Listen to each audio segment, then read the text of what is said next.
I am Avery Thomson. I'm a first lieutenant in the Air Force, so I'm an active duty officer in the Air Force. There's some differences that I can just get right off the bat we can talk about. So the military, the structure, there's different ways that you can join the military. Today is a conversation with me, Avery Thomson, not the United States Air Force. So anything that I say is not the Air Force's perspective on life. It is my help to you all. But there's different ways, just so you understand. So there's things like when people are like, oh, I'm 18, I'm going to sign up and join the military. That is being usually an enlisted personnel person. So you're an enlisted, you're an airman. You're not an officer. So when you're an officer in the Air Force, you have a college degree. That doesn't mean enlisted people can't get your college degree. You can go back and get your college degree, but it's usually like they're right out of high school signing up to join the military, which is awesome. And you will get sent off somewhere, go do some basic training, and then you will be in the military. And for me, as an officer, you get, you go do your 4-year college degree. And then you commission, which just means you basically graduate, and then you become a second lieutenant. So second lieutenant, and then first lieutenant, that's where I am now. And then it's captain, major, lieutenant colonel, colonel, general, all those people. But anyway, that's a little bit of structure so you know where I am, where I'm sitting. Usually as an officer, you're expected to lead people, to have some I guess, experience, but you definitely are coming in right. It could be right out of college, and you're working with, there's people who may be an enlisted person, but they've been in for 20 years and they salute you. So that explains kind of the interesting start of your career into the Air Force. So let's get started. So that's a I want to be saluted. yeah. Will you guys salute me when you come back? So we'll go through the slides. Hopefully they are like full screen on your screen. So I'm born and raised in Los Angeles, California. I'm from LA. I'm tired today because the Dodgers are in the World Series, and so it's up late. But yeah, I'm a Dodger fan. I'm a Ram fan. I'm all that. So born and raised in Los Angeles, California. I never moved before. So I was in my house my whole life until I moved here to Dayton, Ohio. My dad is a retired colonel in the Air Force. That's him over there. That's my family. On the right side, my brother is a captain. He's stationed at Scott Air Force Base, which is in Illinois. So he lives in St. Louis, only a 5-hour drive away. It's really nice. He just got back last week from Afghanistan. So he was deployed for 6 months. Yeah, he's a cyber warfare operator. He's a computer scientist, but it seems right now in his job, he doesn't really actually do any of that. So anyway, we'll get into that. My mom, she was a leader of 25 4- and 5-year-olds. She was a kindergarten teacher. She was a teacher for like 20 years, and she retired this year. I'm recently married to my husband right there. That's us too. He's actually a captain, not a lieutenant. So he promoted recently. I love to travel. I love being outdoors. That's my hometown, that really pretty picture of the ocean. That's my cousins, my family in our backyard by the pool. So I'm very family oriented. That's my brother and his wife. That's us. We ran a half marathon in St. Louis, in Louisville, Kentucky, 2 years ago. But anyway, and I hate running. So that gives you goals right there to do what you don't like to do. So yeah, I'm very family oriented. It was a big deal moving from California to Ohio, just because it was a huge change for me, but a huge opportunity for growth. So if you can ever leave the place where you're comfortable and rooted and you have your support system, it really is an awesome opportunity to get out there and go somewhere new and kind of be on your own, and you learn a lot about yourself. Um, all right, so I'll go to the next slide. So this is just kind of how, let me move you guys over, how I got to where I am now. So it's kind of a little map. So I went to Palos Verdes High School. Like I said, you guys are like already way ahead than I was in high school. And that, to tell you that, is just to tell you, like, in high school, I think I had like a 3.2 GPA or something. And I know that's not super low, but I could have done a lot better in high school. But it's just to show you that, like, you don't have to be, if you don't have a 4.0 and you're in all these like awesome honors classes, like, you can obviously still be successful. But that's not to say don't try your best. Definitely try your best. In high school, I think I was very focused on, oh, I want to be in the Air Force. I'm going to try to go to the Air Force Academy, which I'll talk about a little bit. So I was like, I'm going to do that. That's it. Like, I'm going to do what my brother did. And I wasn't really focused on school as much. And I put my time into my boyfriend at the time, my friends, my family, and I wasn't necessarily as focused as I could have been in high school. But that's okay, because I went to community college and I really appreciated my education at that time. So after high school, you're applying. I think I would assume you guys are like juniors, seniors, probably freshmen, sophomore too, I guess, in here. No, junior and seniors. Okay. Just seniors. Oh, you guys are all seniors? Okay, wow. So did you all already apply for college? Or you're going to Sinclair, I guess, right? Yeah, you're going to Sinclair, kind of. Okay. And you guys can jump in and like go off mute if you want to. It's totally fine.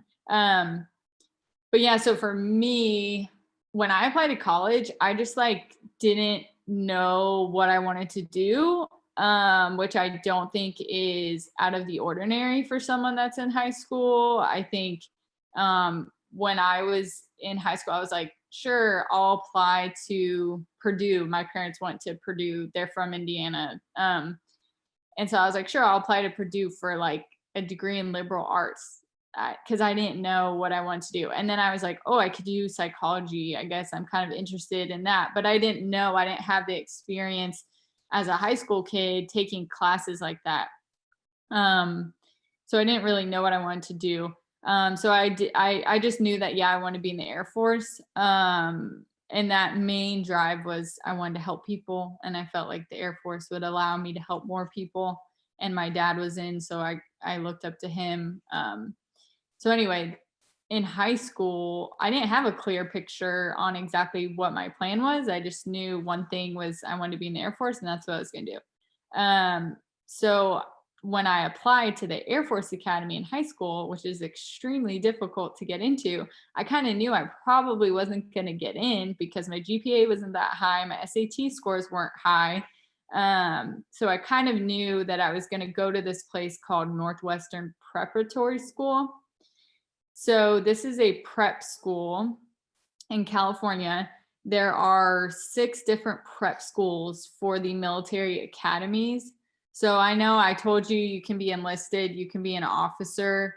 Those are the 2 things in the military, but the ways to do that are very different. So to become an officer, like I said, you need your college degree. So you can go to a military academy. So there's the United States Air Force Academy. It's in Colorado Springs. There's the Naval Academy. It's in Annapolis, Maryland. And there's West Point, which you may know of. It's more popular. So that's for the Army, which is in like New York, I think. So anyway, the Air Force Academy, these are like Ivy League schools.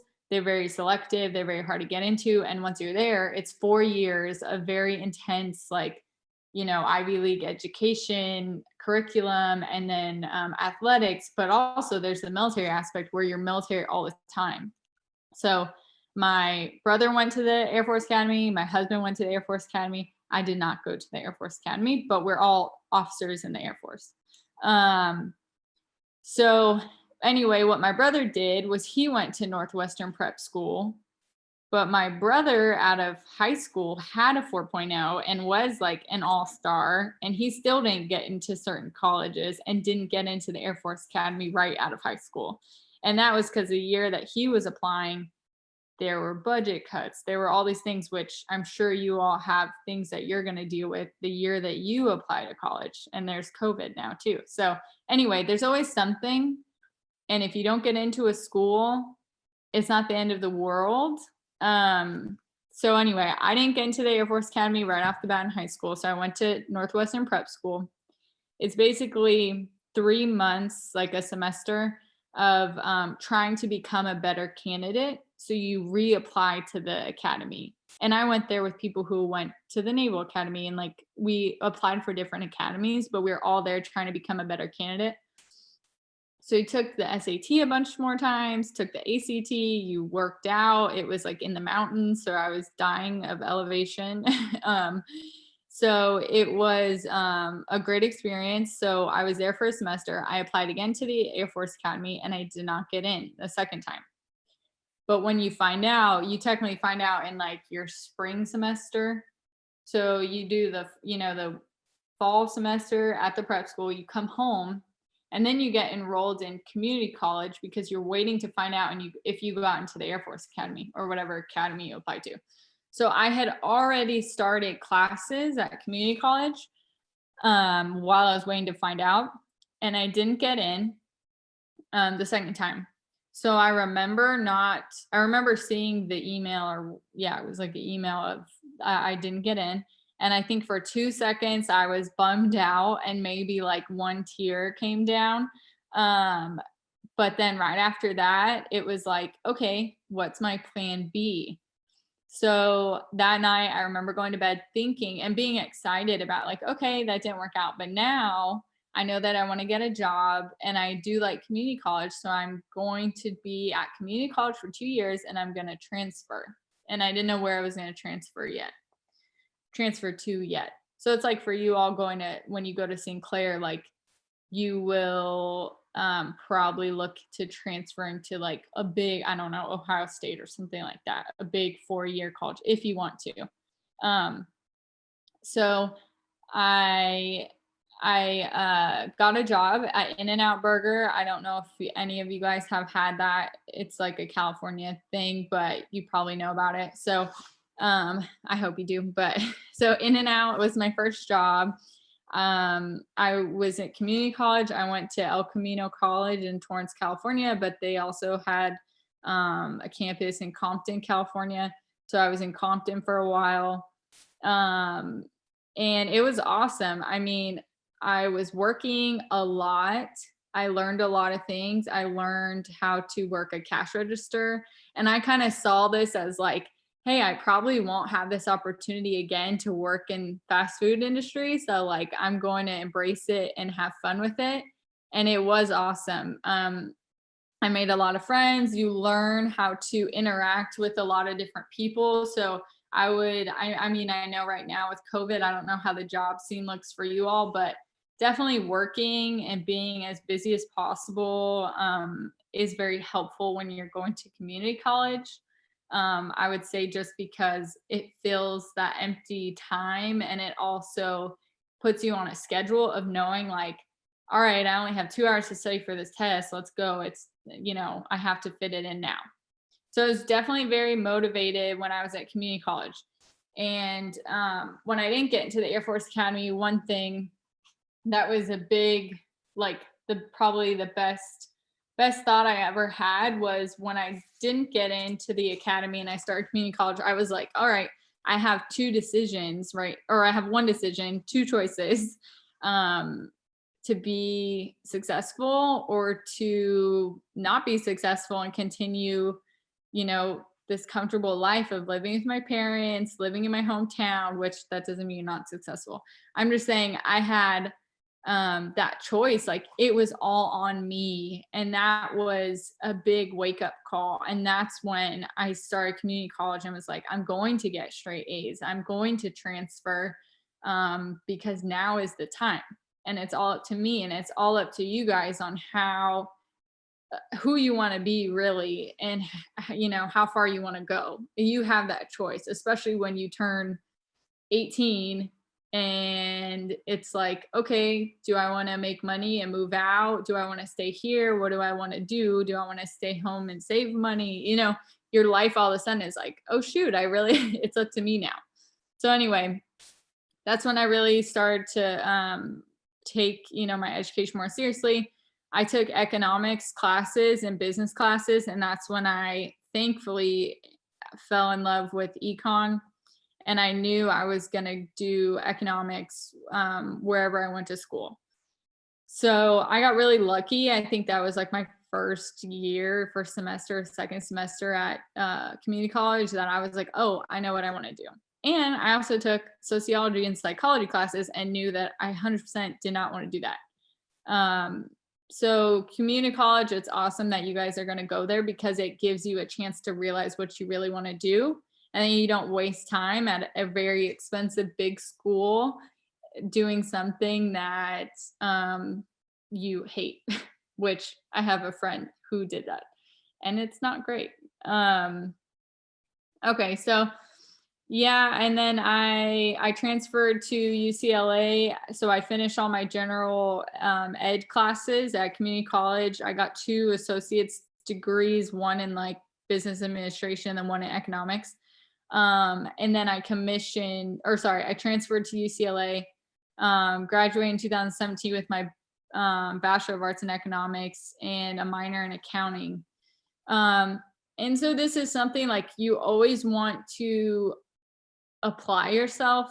Getting a minor in accounting, I looked into that, right? No one's going to come to you and be like, hey, by the way, like if you take 2 more classes or a few more classes, you can get a minor, or you can get this extra little thing on your degree. It's like, no one's going to come to you and say that. You have to own your career. You have to own your education. Like you are making these decisions. So it's up to you. If you go to a counselor, which thank God I utilize a counselor at community college.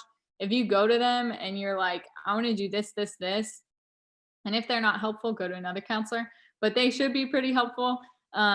It's all on you, like what you make of it, it's all on you. So I looked into that. I was like, oh, I could take a few more extra accounting classes and get a minor. Will that help me? Who knows? Maybe one day if someone's like, oh, you have a minor in accounting, cool, we'll give you this job. That would be helpful. But yeah, just it's tough, but definitely, you can do things, and if you apply yourself and try your best to be confident in yourself, you can do a lot more than you think. All right. How do I go to my next slide? Okay. So my job. So when I commissioned, so senior year, now that I've talked about like how great it was to know what you want to do in college, it's really hard to know what you want to do in your career. So I knew I wanted to be in the Air Force, but I didn't know what that looked like, especially with an economics degree and an accounting minor. I knew I liked to communicate with people. I knew I liked working with teams of people, and I was like pretty highly motivated. So my AFSC, it's your Air Force specialty code. It's just your job code. I am a 6-3A1 acquisitions officer. So I tried my best through ROTC. I saw in your school, you guys have Navy ROTC. So if you have any questions, we can talk more about ROTC. But when I did ROTC at community college, at UCLA, I tried my best we would have career days like this, and people come and tell us what's an acquisitions officer, but no one would ever come who was an acquisitions officer. They were always like pilots or like typical Air Force things you think of, like, oh, I work on an aircraft, or like, oh, I jump out of planes. It's like, well, I don't want to do that, and I'm scared of heights. So what do? So anyway, we did have some people come that were acquisitions officers, and You just have to try your best to learn about it, because you literally make a dream sheet of your careers. You can do six spots where you list like your careers. And that's a huge thing, because I didn't know that once you get your career, it's very difficult to change it. Mostly like impossible to change it once you get in the Air Force. So I got really lucky and I love my job, but I know there's people that pick something that they don't like. So anyway, I listed acquisitions officer number one, I think contracting officer and finance, because I was like, oh, those are kind of close to business and economics. So what those are: acquisitions, we acquire things, we purchase things. That's our job. So it's very glorified shopping for the Air Force, but it's way more than that. Being a contracting officer, you're doing more paperwork. You are someone who's on my team as acquisitions officer. Finance, same thing. You're definitely crunching way more numbers. So if I was like super into accounting, maybe I would do that. But yeah, that's kind of just like an overall view. So my first job, you make a dream sheet also of where you want to go. So in college, I had only ever lived in LA. So my number one was LA Air Force Base, because it was comfortable, because my family was there. My boyfriend at the time was there. All my friends were in LA. They're still in LA. So I was like, oh yeah, cool. Number one, I guess I'll put LA Air Force Base, knowing that it was like, I could totally get picked to go there. But I knew, well, that's nothing really new. I'm not moving to a new place. You only have 6 locations you can put down. Number 6 was Wright-Patterson Air Force Base at Dayton, Ohio. And I got my number 6. And it was the best thing that ever happened to me. I love Dayton, but I'm not from here. But, I've been here for 3 years. So it was a wonderful experience to move somewhere new. I was all by myself when I came out here to a house that was like needed a lot of love. So I learned a lot right away. And I could say, like, if you guys get the opportunity to move somewhere and really be like on your own, I mean, of course I made friends like in the Air Force and stuff. So it's not like you're on your own forever, but like, it was a great experience to be in a new place. So if you get that opportunity and it's uncomfortable and it's scary to move to a new place, I would totally advise, like, you guys should go for it, and you'll be really happy that you did. So when I got here, all I knew was I was working. Actually, I didn't even know where I was working. So the Air Force, our whole thing is like, flexibility is the key to air power. Flexibility is like the key to anything in the Air Force. So if you just go with no expectations, you will be fine.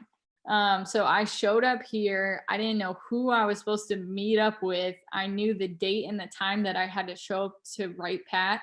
And I showed up, and the only reason I got to where the right place is because my brother had a friend here who met me like at a gas station and took me to the office I was supposed to go to, and dropped me off. And then that person was like, you're here? You're supposed to be here next year. And I was like, no, I'm here. I moved here. And so I was a surprise, and that's fine. I mean, it's a big Air Force. There's a lot of things going on. So they thought Avery Thomson was coming a year later. So anyway, they said you're a program manager in the C-130J. SPO is Special Program Office. And then I was there from 2017 to 2019. So 2 years. So program management. You are the focal point, and I'll get to it in a few slides, but they hand you a task and you build your team, or there's already a team because someone else was the program manager before you got there. And you basically have a team, and you're trying to achieve this task. You're trying to fix a problem. You're trying to make a modification. You're trying to do something with your team of people. That's as simple as it is.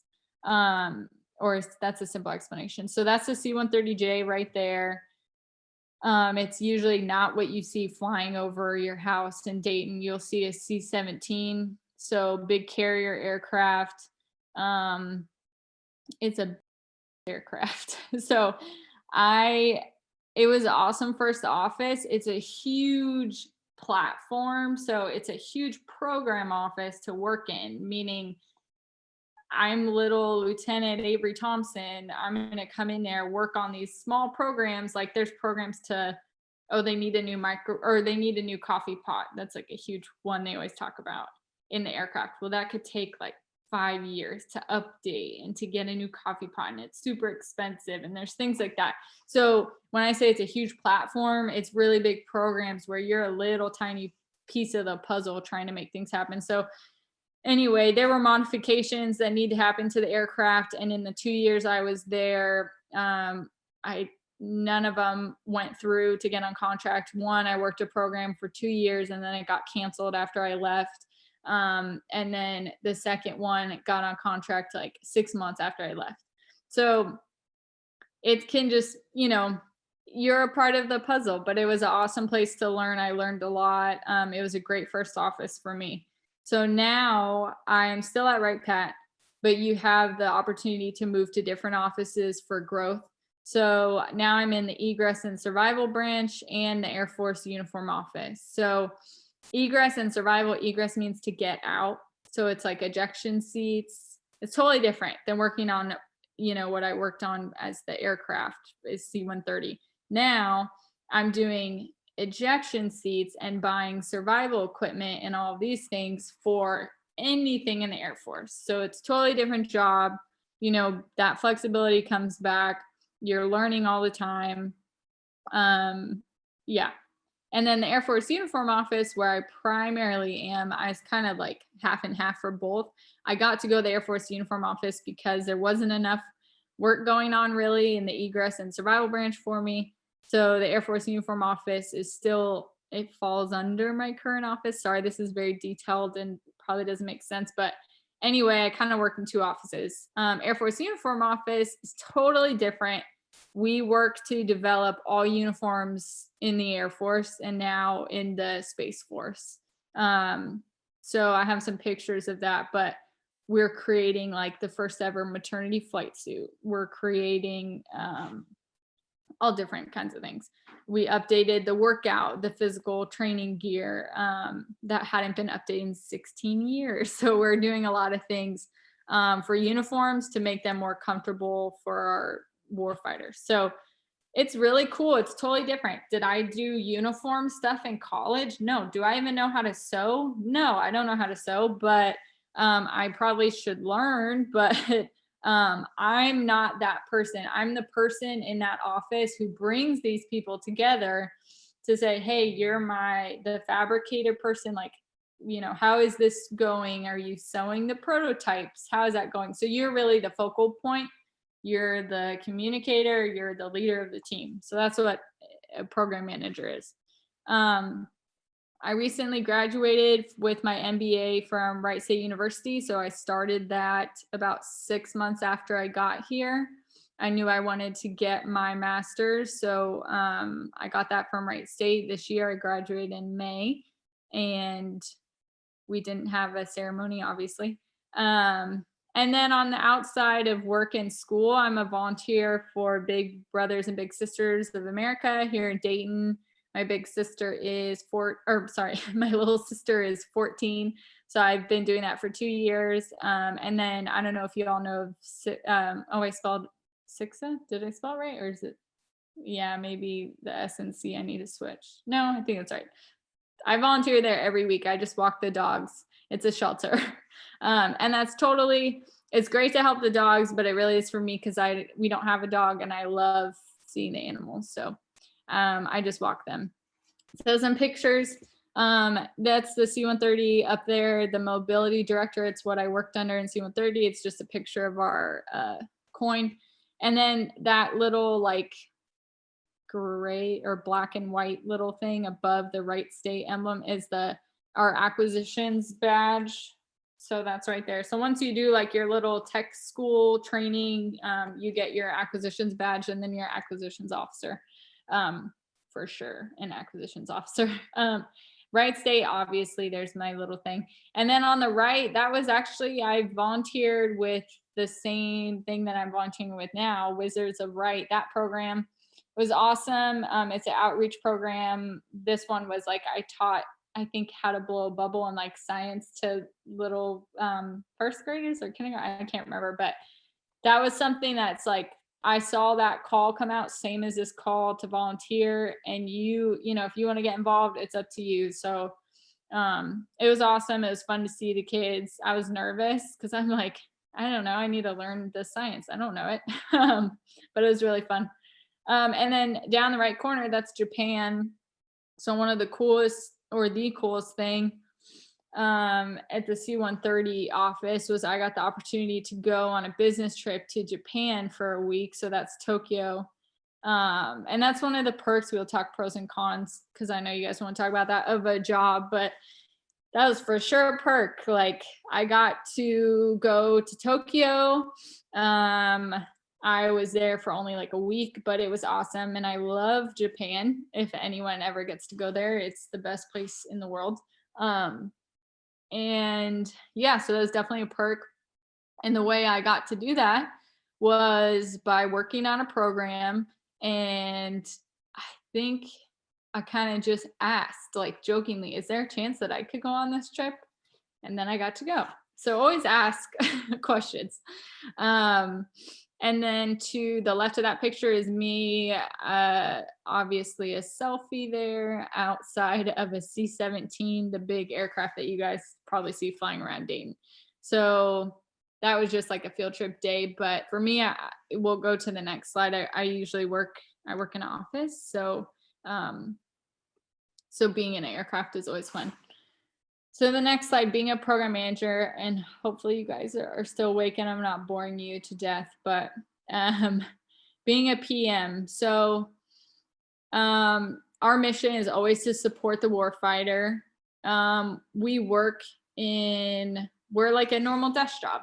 So when I was your age, before I got into the Air Force, I was always like very worried about like, how am I going to have a family? What if I have, family was a huge thing to me and a huge stressor, and not knowing how the future was going to go was a huge question in my mind. And I put family like over everything.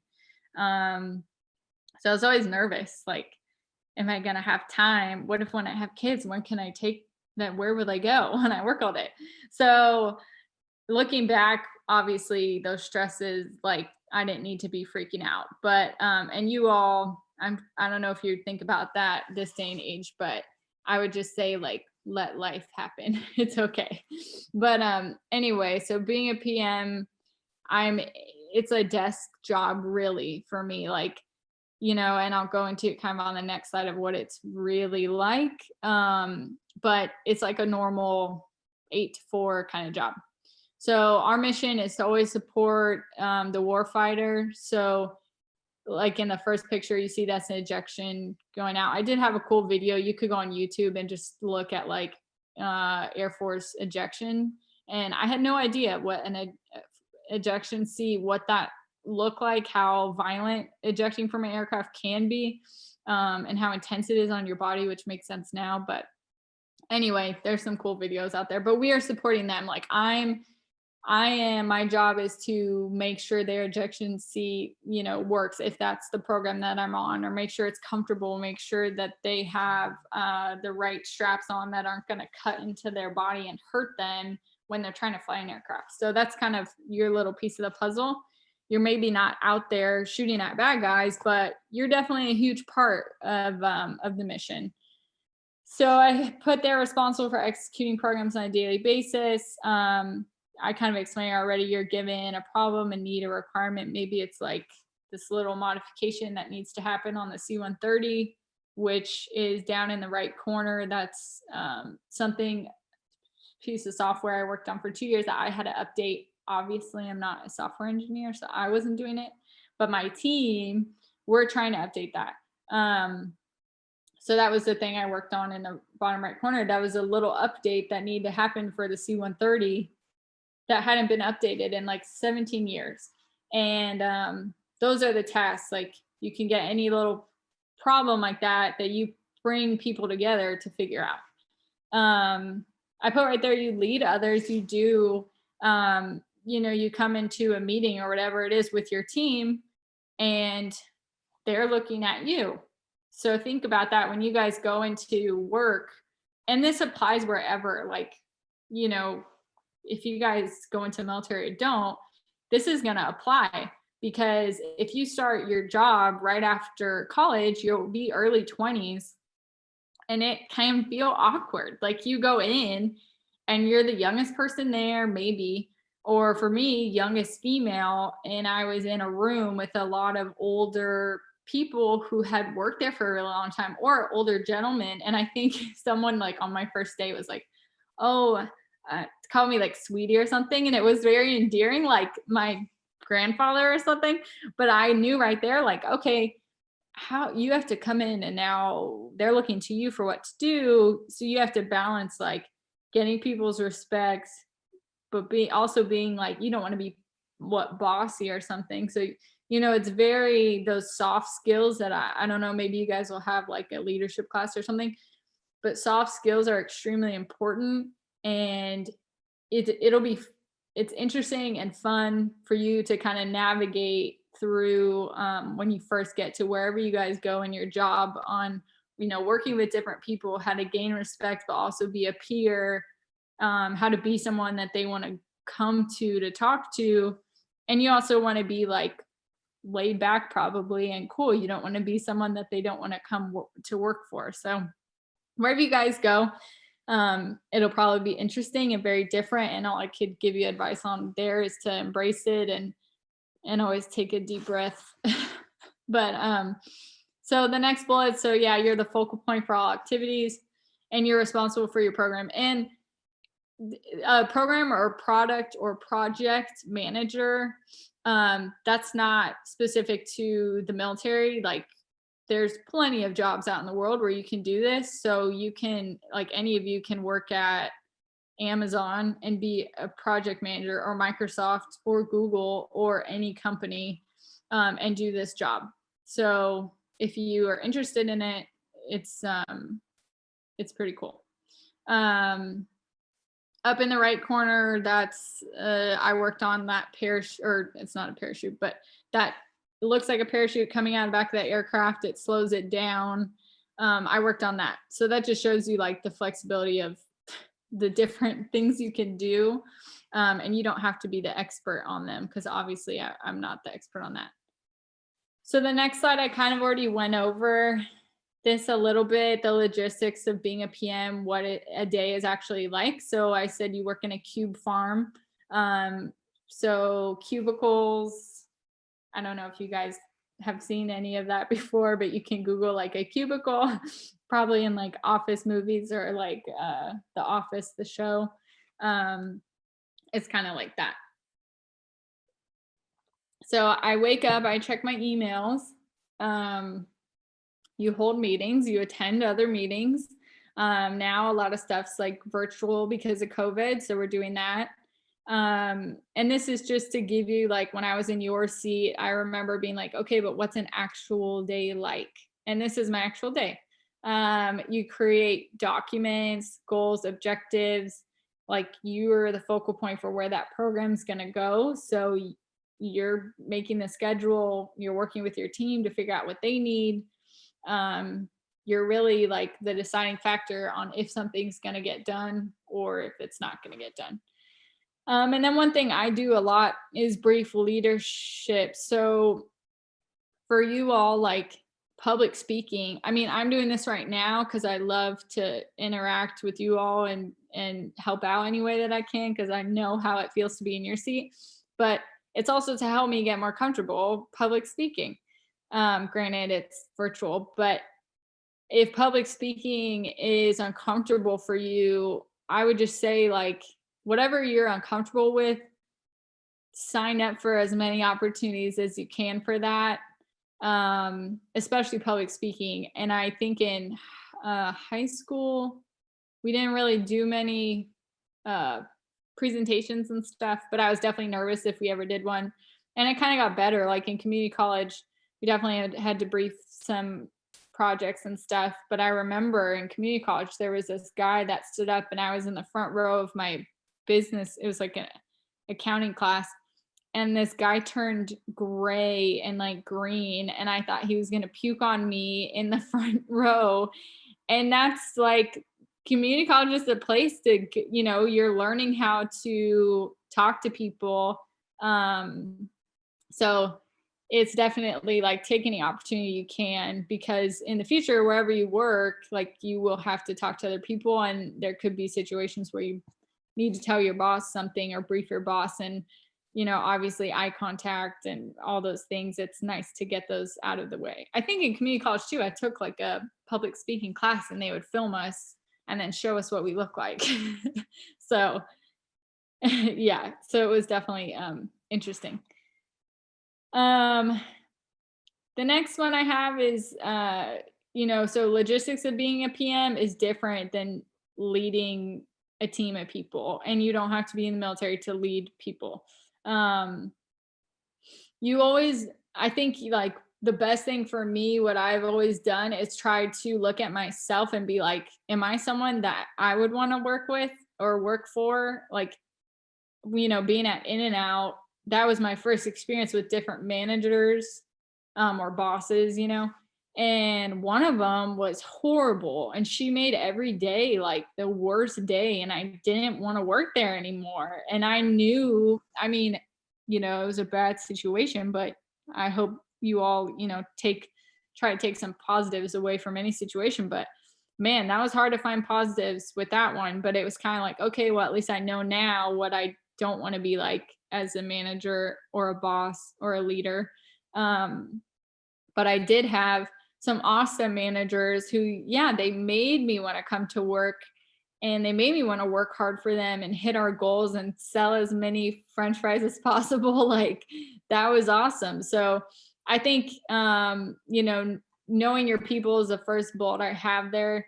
It's always like, and maybe you've had teachers too, like, if you go to someone and are just like, hey, what's going on? Like, you take 5 minutes to get to know someone, it's going to help you out a lot down the line.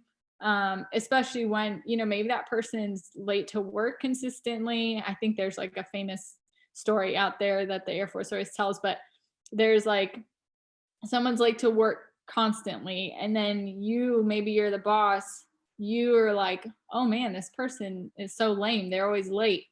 But that's kind of on you for not knowing, maybe that person has a child that they have to drop off at childcare every day. So that right there is like, oh, now you understand that person's what they have to go through to get to work on time. Well, now maybe you can work from there with them. Okay, we'll work out a time for you to come in that work. So knowing your people, knowing what's going on in their lives, that's always helpful, and it makes work a lot more fun when you obviously have your peers there.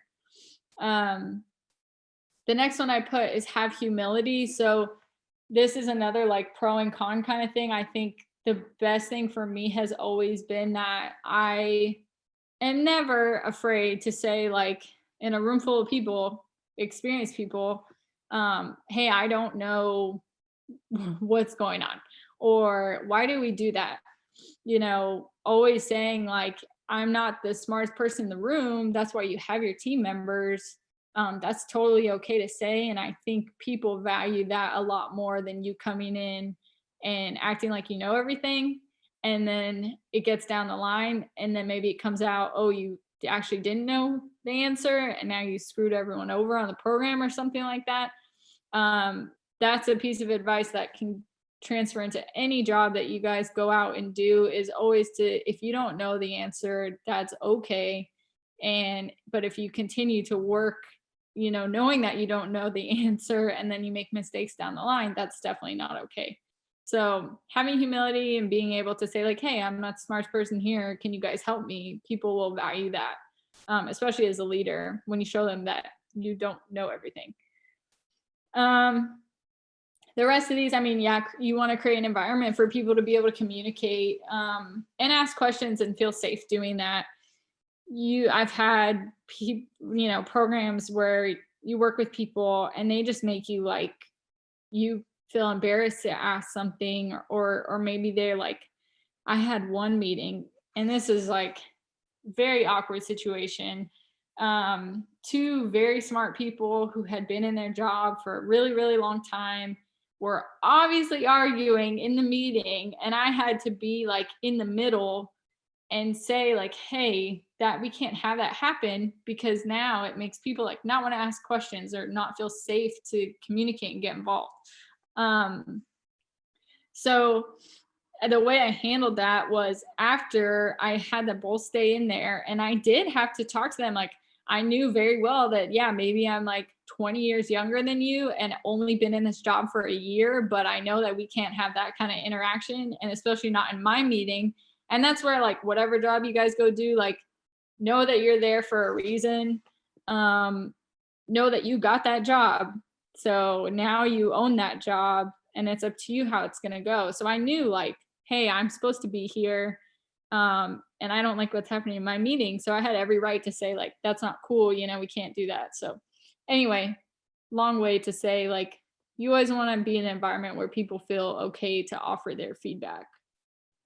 Never be afraid to ask questions. Kind of talked about that. Always listen. I've heard stories about other program managers that their team, like, one situation, their team member came to me and said, hey, can you show this person this, because they won't look at it when it comes from me. You never want that.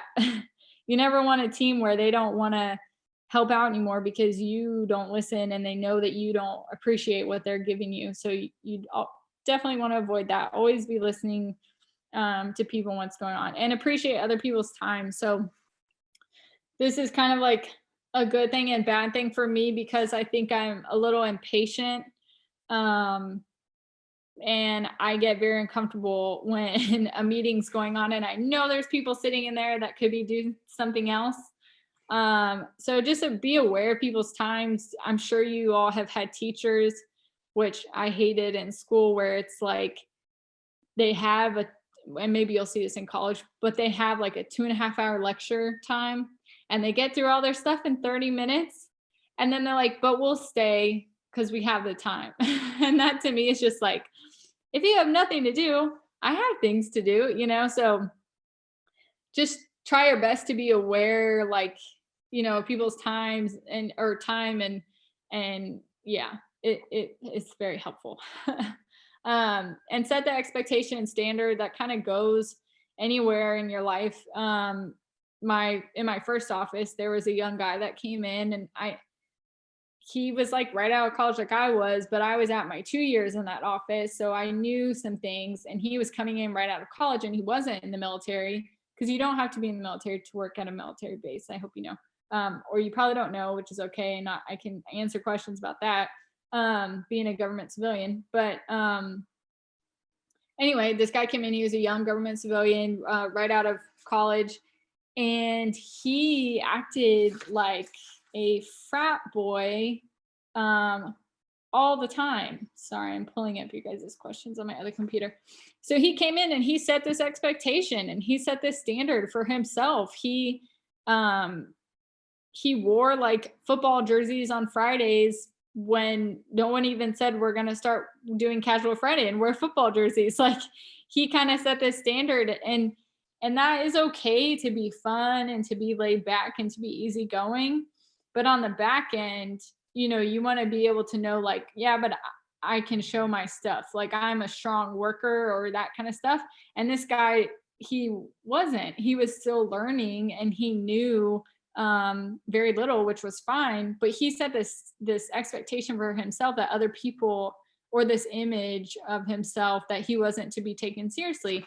And unfortunately, I think he dealt with that for probably like a year, where he would say some like risky things in meetings. And it was like, well, no one could take this guy seriously. So are they going to expect much out of him? Not really. And you'll see that when you go to your job, like there's wherever you go, I mean, there's a fine line. Like, you're a new person, you can ask risky questions, or kind of like, how do you say, like, I don't know. It's just a fine line that you'll see when you get to your job, where it's like you're new, like ignorance is bliss kind of thing. Like, you have a fine line to walk, where it's like, okay, you want to show your personality and be cool with people, but you also want to say like, hey, I'm a hard worker and I can do my work. So just keep that in mind, like perception. There we go. Perception is very key when you get to your job. And then the last one I said is do not be a blind follower. So that's really hard in the military because you're looking up to your leadership. But always ask a question, especially like if someone tells you to do something, you're like, but why? For me, at least I know like I'm a big picture person. So I want to know like why we're doing something, what's going to happen after. I'm not just going to go do something because you tell me to. And I know that for me, that's the way I learn. So that's some advice for you guys, like try to figure out how you learn best and maybe communicate that to your teacher. Not like your teacher here now. I mean, your teacher when you get to your job and someone's supervising you. Hold on, sorry, I haven't talked this long for a very long time.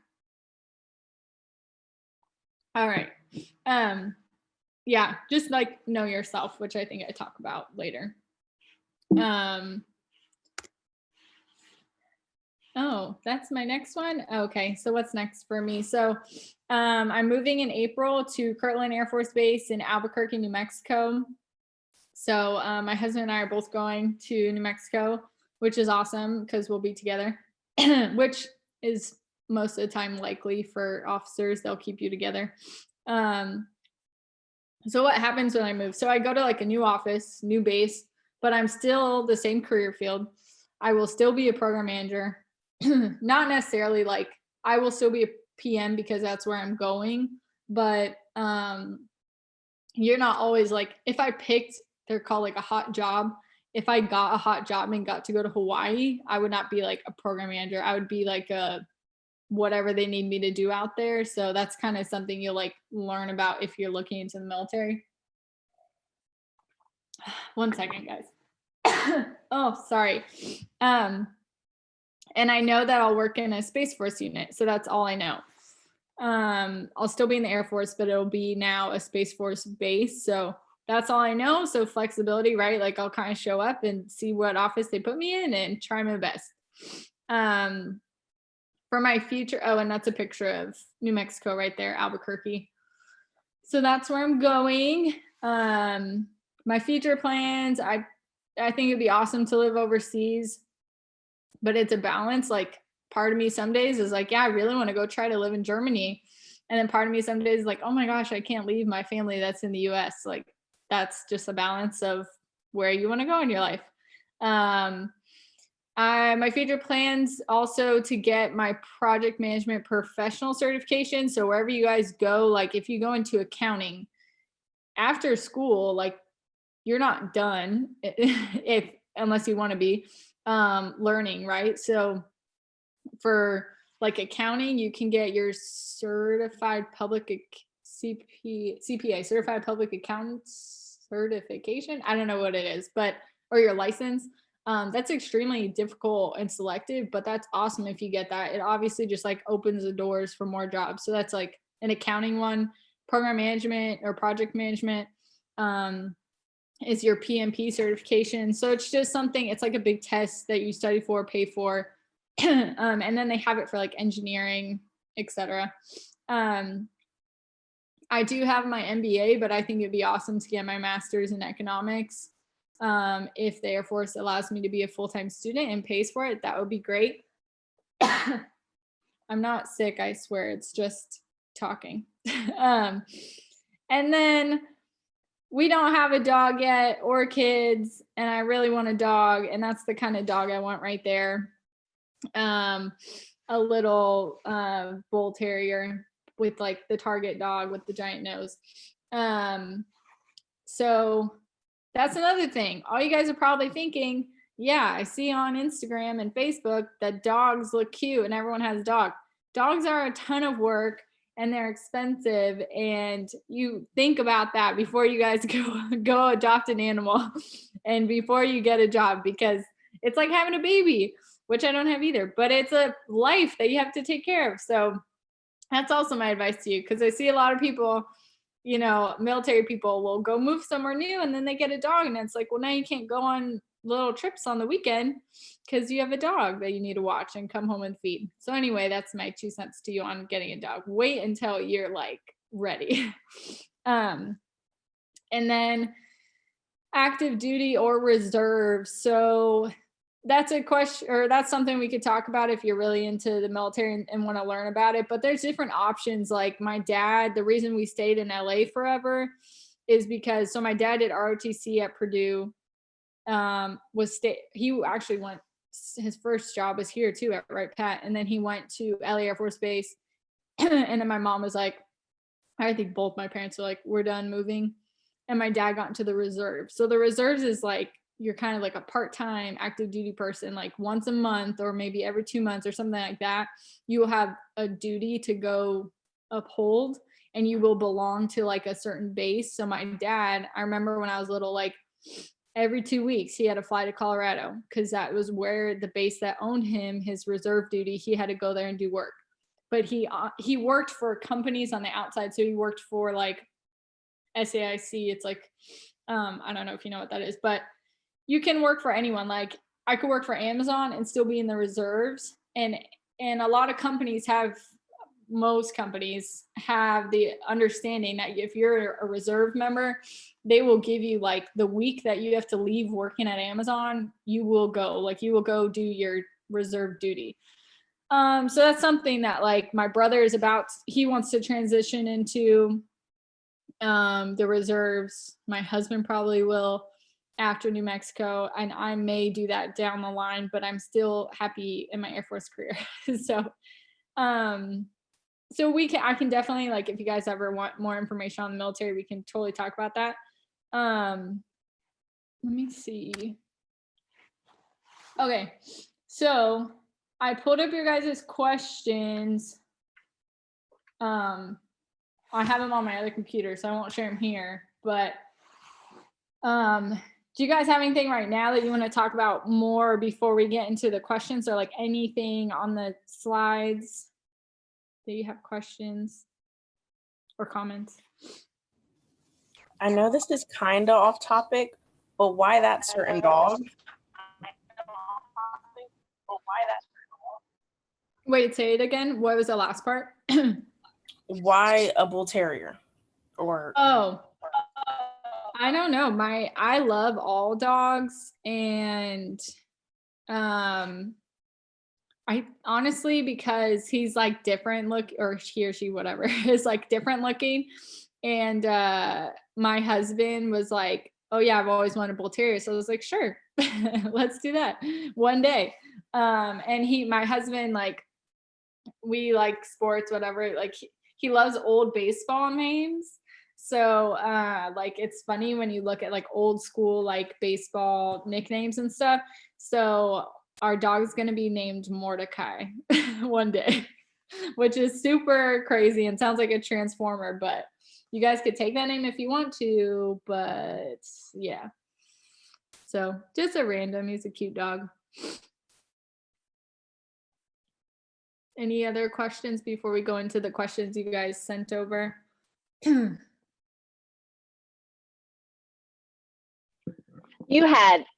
I've got a question. If you had a magic wand and there was something that you could wave over these students and impart one thing that, as much as we talk as adults, like, but if you had a magic wand and you could go poing, that's something that you could let them know. I want you to think about it as you're talking to them.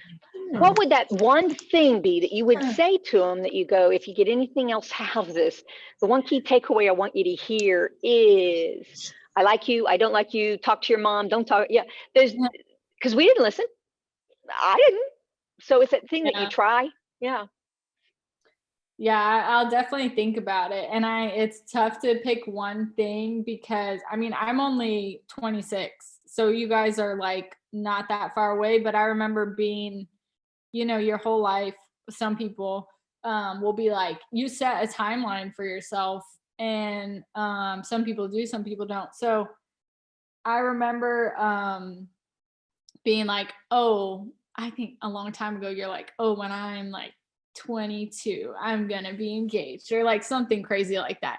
I would just say, and I'll probably have a different answer in a little while, but I would just say, like, it's okay. Whatever you're doing, wherever, whatever path you're on, it's okay. I think the best advice my dad ever gave me was, you know, whatever you do, when you just want to make sure you like the person that you look at in the mirror in the morning.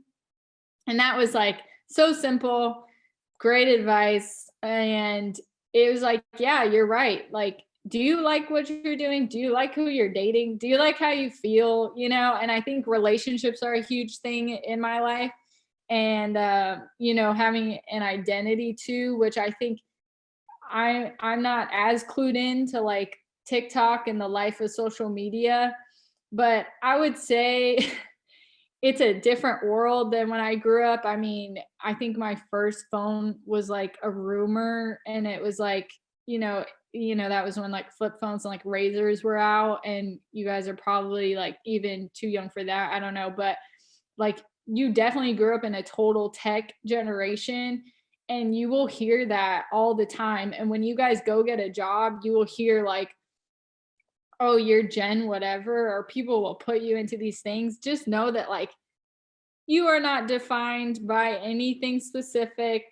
Like you are okay in what you're doing. And I think just knowing yourself is the one big thing. Like when I was in at UCLA, so when you do ROTC, and if you guys have specific questions, I can go into that. But if you do ROTC, like you have to go to boot camp, and it's like a month in Alabama and Mississippi, and you're half and half in those places, and it's super hot and whatever. It's not as bad as you think it would be. But before I went, someone that was like older than me, I was basically not doing very well in ROTC because I was busy. Like I worked at In-N-Out. When you're in community college and doing ROTC, you're called a crosstown cadet. So I didn't go to UCLA yet, but I still did the 4-year ROTC program. So I did 2 years community college, then 2 when I transferred to UCLA. So those first 2 years, every Friday was ROTC. So it was only 1 day a week. But in order to get from my house to UCLA in LA traffic, I had to wake up at like 4:30, be at UCLA at like 6, which was easy in the morning for my, ROTC to start for the whole day. And then after that, I left at like 4. It took like an hour to get home in traffic. And then I would go work and close at In-N-Out. So I would go work from like 5 to 11 or something like that. And it was exhausting. And I was sick all the time because I was exhausted. But I knew like that upperclassman who told me like, oh, I don't think you're ready to go to boot camp and I don't think you'll pass it. In my head, I was like, yeah, I will. Like, I know that I will. I know that I'll be fine. Like, I know that it's not that hard. I've been practically working 2 jobs and trying to transfer from community college to, a 4-year big school like UCLA, which is tough. Transferring is tough. So anyway, I was just like, I knew myself and I knew I could do well. So like, know yourself and also try your best to be confident in your abilities and to be honest with yourself.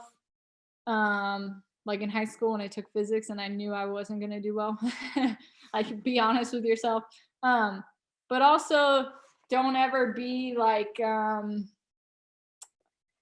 think that you can't do anything. Like my husband talks about getting a PhD and I'm like, oof, could I get a PhD in economics? Yeah, I probably could.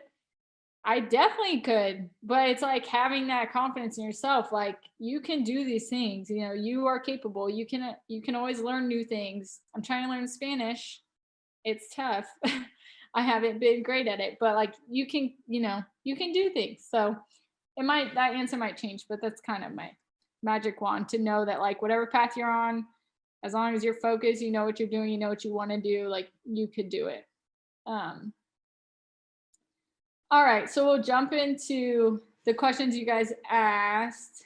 So what's the best career decision you've ever made? So I put some thought into these things. So I've only been in the Air Force for like 3 years, going on 4 years. So that's like my career so far. So decision for best career decision I've ever made, I would say is just like going to community college, honestly, because then I got to find out what I wanted to do. I don't really have anything yet, like, and you could jump on, let me see who asked. Is it, how do you say your name? Is it Jody by chance? Joddi?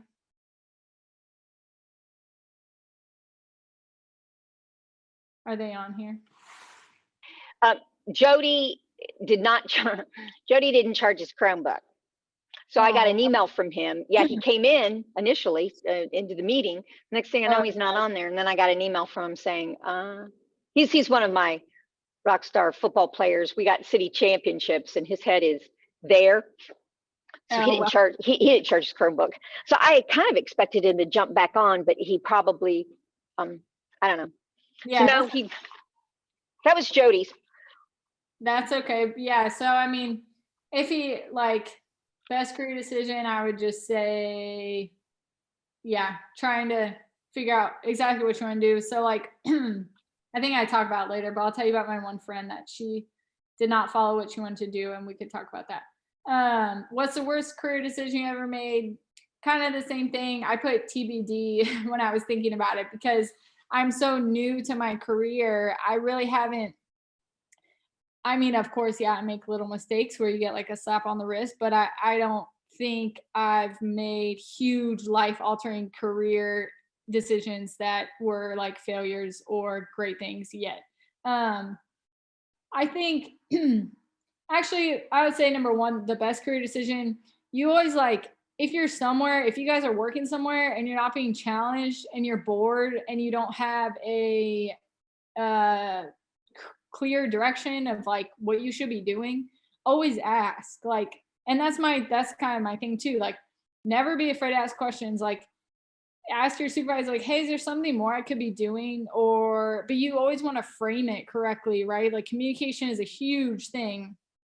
And so you don't want to say like, hey, I'm bored, I'm not doing anything. And then maybe that supervisor gets annoyed or mad that you said that. And then they totally don't appreciate that you actually do want to work harder or you want to work more or apply yourself.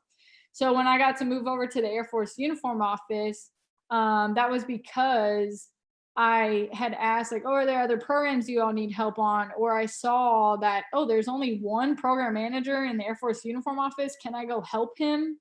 And then he ended up moving to a new job. And then now I'm the program manager. So always ask for opportunities. And that was probably the best, I guess, career decision I made so far.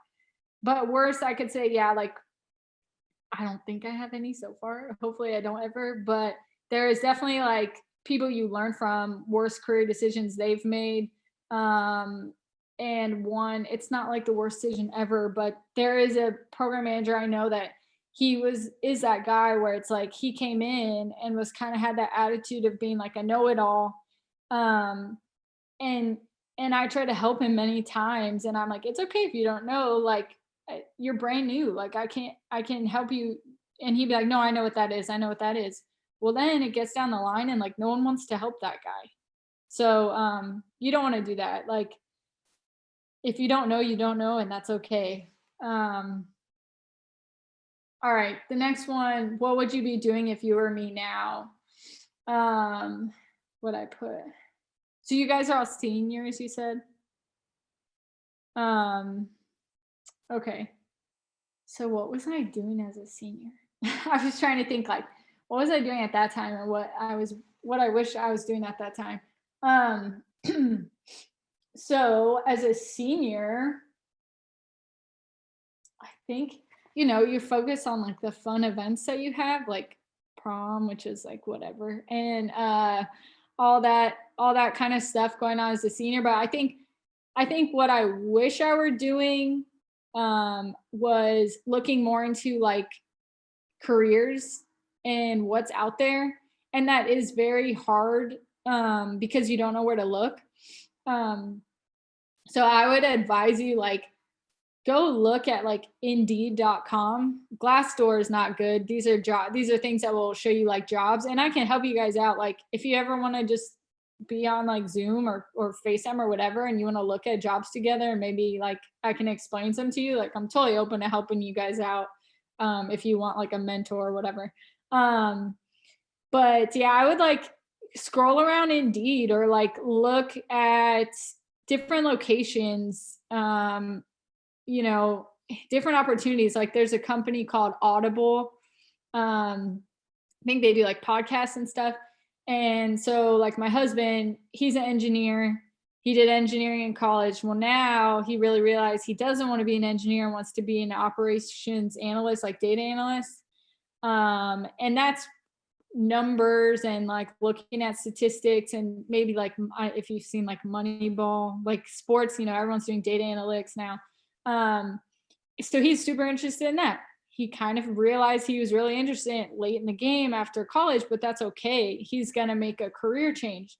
So if there's something like that you're interested in, like go hit Google, go look that stuff up and read about it and see where are those jobs? Are they in California, like Apple, and, you know, are they in Virginia and Washington? I would do that. And then one thing I wish I was doing at your time, because or at your age, I don't know if any of you have jobs yet, but financially, I wish I started a Roth IRA. I'm not going to tell you to go start a Roth IRA, but looking back, my husband started that when he went to Air Force Academy because they had a finance class and told them what to do. That was obviously in college. But once you start working, you can have a Roth IRA and or like a savings account. And I wish I did that just because you'll learn more about interest and stuff and how it, you know, grows over the years. And like, granted, finances are fine, but yeah, if I would have started a Roth IRA when I was 18 rather than like 23, that's just obviously interest builds up. So something like that. And you can like go to Google, like learn about that stuff, ask questions about those things. That is just very helpful to start at like an early age. Not telling you to go do it and open an account and get a million things like that. Okay, so hopefully that helps. And you guys feel free, like you can go on mute and jump in at any time. How do you organize your time? That's the next question. Yeah, so I do what works best for me, and you'll learn that. Like, my husband and I are very different. I start out right in the morning when I'm half awake, like with a cup of coffee, and I open my emails because I feel pressure. Like, I don't like stuff hanging around. I don't like to have like 10 text messages, or you see people with their phone and they have 5,000 emails. I'm not that person. So you got to do what works best for you. Like, I want to have my email open and start going through it. My husband likes to like wake up for like a little while and turn on the news and have coffee, and that's fine. When you're in college, this will be a big thing also. You have to do what's best for you. And like we said, like your life is going to be all on you. So like when I got to UCLA, me and my roommate, completely different. Let's say I had like a test the next morning. Let's say I had a test at 9 a.m. I know I'm not going to stay up all night. I'm not going to get no sleep and cram because it doesn't work for me, but it worked for her. So I would go to bed like latest at 11. I would be studying before the test, not the day before, I really hope. And then the morning before the test, I'd wake up, probably give myself like 2 hours, 3 hours. I wake up pretty early, do like one problem, have breakfast, then close my book, just like an easy problem. So I feel good and confident. Have breakfast, let my mind like wake up, and then go and take my test. She was like, and that's totally fine if it works for her. It didn't work for her because she didn't do well, no offense to my roommate, but she would like cram the night before, which really I think turned into just like binge watching Netflix. And then she would stay up really late, wake up late, rush to her test, and then be shocked later when she's like, oh, I didn't do that. I didn't do well. Like, oh, I can't, what's going on? So you have to do what's best for you. I think, yeah. So, really it's how do you organize your time? So, know what's best for you. And then like, I know I don't procrastinate. I hate it just because it stresses me out, even if it's something I really, really don't want to do. So like I had to write a research paper my last class of my MBA.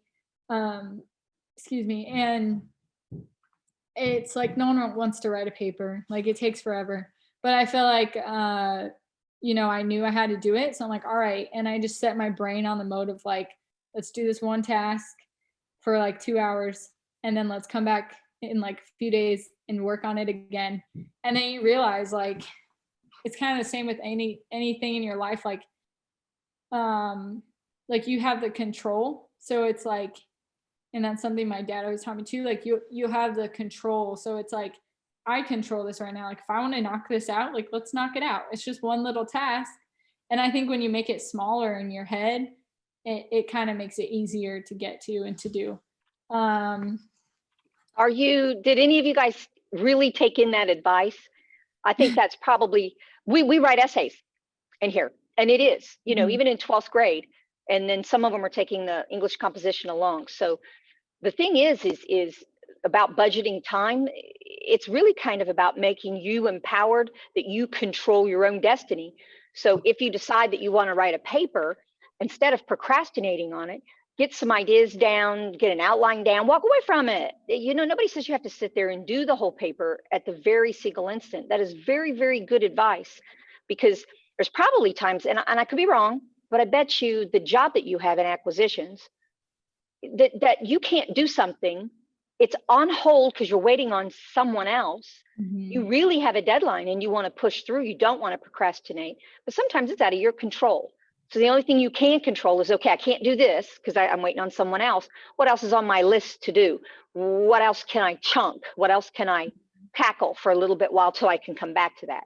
Yeah, definitely. And it's like a personal thing too, because I don't like to have a lot of things left. Like if I'm going to go on vacation, I don't like to have 20 emails that I haven't gotten to, because it's going to ruin my vacation and stress me out. Like, it's up to you. Like if you know that you want to do something this weekend, do you want to have all your homework done, or Sunday, or whatever you're doing, homework, classwork, I don't know. Or Sunday, do you want to have to come and do it? And that's okay if you do. That's okay if you're like, yeah, well, I want to take Saturday. That's going to be my day off. And I know that Sunday I'm going to work hard. And that's what too, with like my MBA. I did like, sometimes I did night classes. So it wasn't like a fully online MBA at Wright State. I made it one at the end. But I took night classes and I just knew like, okay, yeah, like I'm going to sit in this 2-hour class after like work, and I'm going to focus. And then this weekend I'll do my homework. And I just kind of knew like, that's what you're on. But you also have to realize like, it's only temporary, and it's only temporary what you're going through right now, or what you go through in community college, and the hard work you're going to put yourself through, but the effects of it are long-term. So the hard work and stuff's temporary. So I would say like, embrace it, like embrace the hurt kind of thing, and make the best out of it.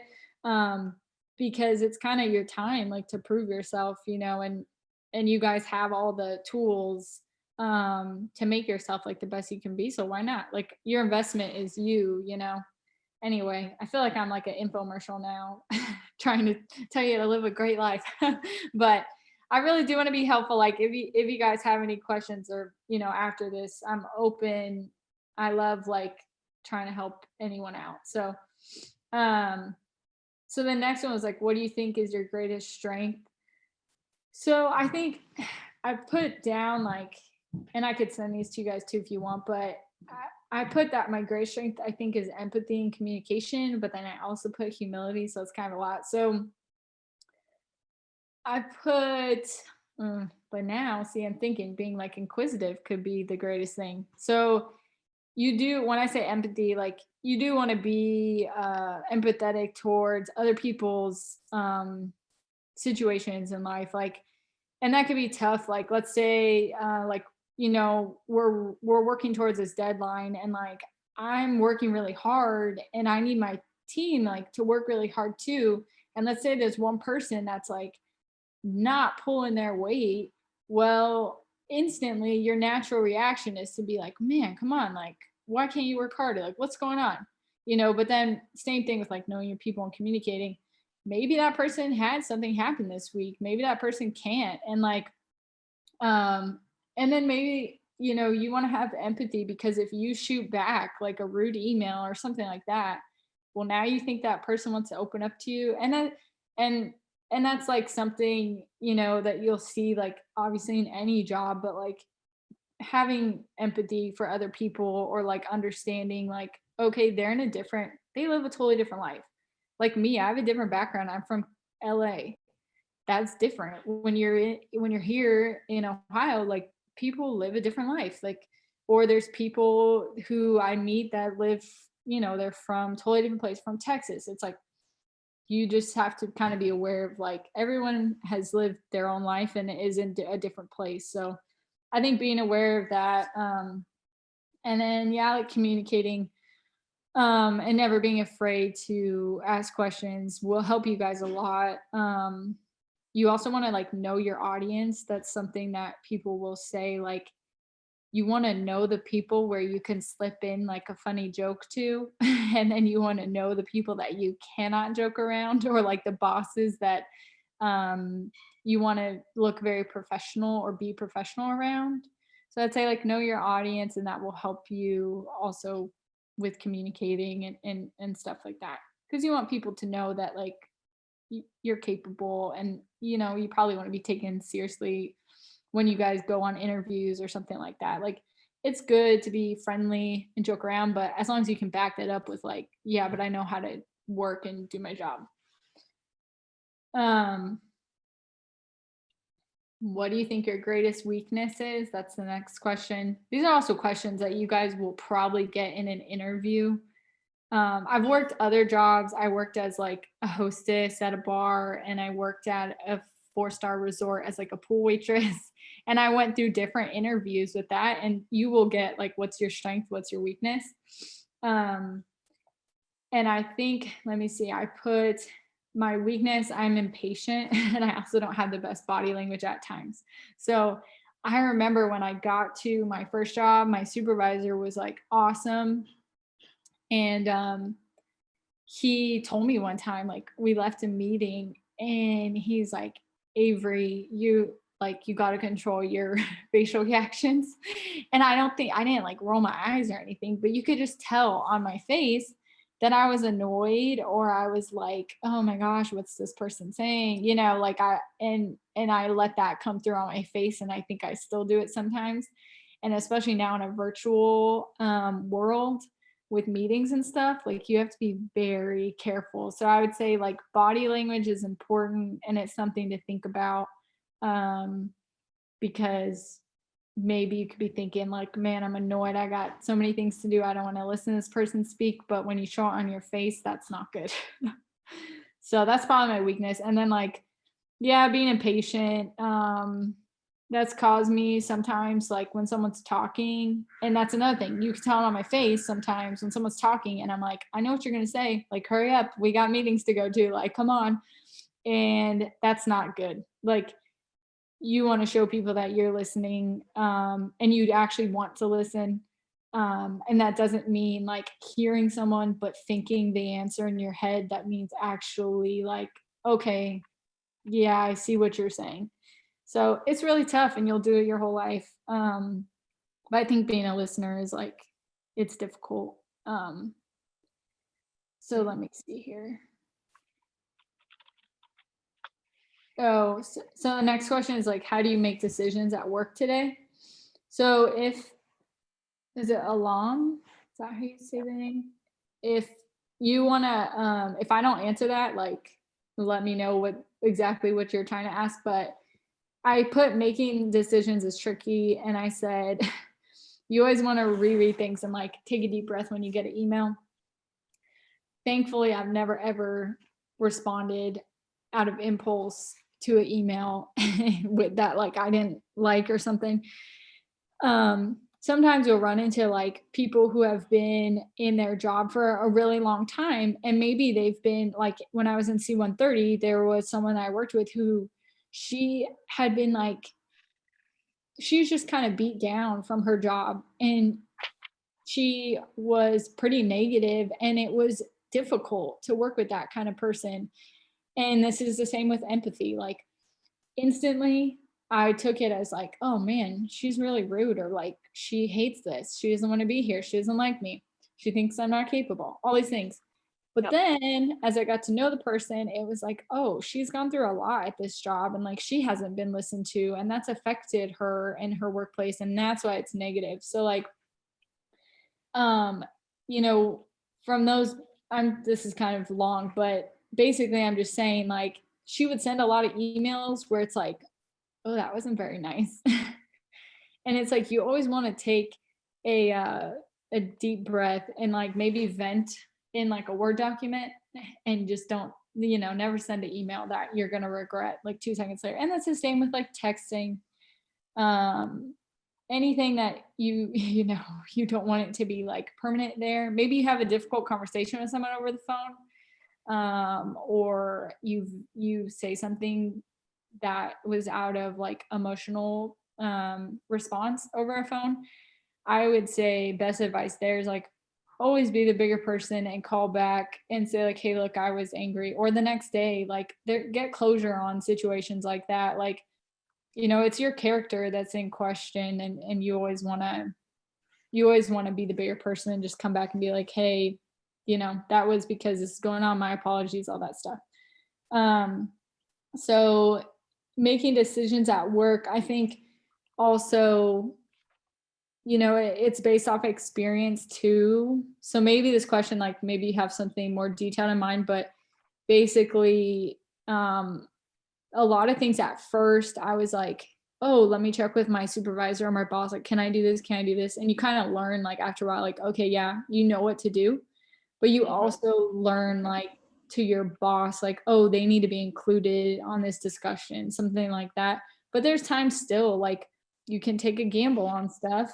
And you will be able to, because you're going to be young and like new in the off, like young to the job, not age wise. But like a few weeks ago, I shot off an email with these slides in it. And then a major who's like 2 ranks above me, she emailed me and was like, hey, Avery, in the future, like, don't do that until we approve that slide. Well, okay, that was like a slap on the wrist. But the person I sent it to needed it right away. And yeah, I was kind of like, oh, I don't know if this is the right thing to do, but I know that she needs that information. I'm going to go for it. And then I learned my lesson, like, okay, yeah, make sure 100% it's like approved before you send that. So that's decisions. It depends, making decisions at work. But is that person on, what was it, alarm to see, AHLAM? Yeah, she's here. Oh, okay, did that answer your questions, or do you have anything more specific about how do you make decisions at work today?